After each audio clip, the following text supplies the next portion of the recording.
You're watching K News HD.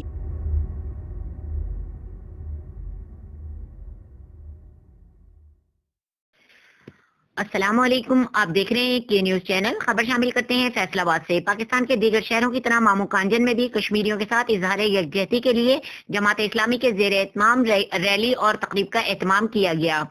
تقریب میں علاقہ بھر کی سیاسی مذہبی شخصیات کے علاوہ رکن قومی اسمبلی علی گوہر بلوچ اور جماعت اسلامی کے سینئر قیادت نے شرکت کی۔ مزید جانتے ہیں علی حسن صابری سے۔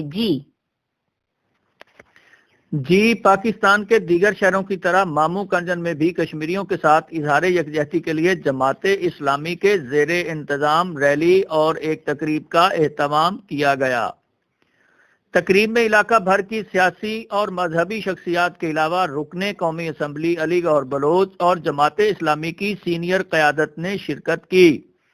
اس موقع پر شرکا کا خطاب کرتے ہوئے کہنا تھا کہ بھارت وحشی درندہ بن چکا ہے جو آئے روز کشمیریوں پر مظالم ڈھا رہا ہے۔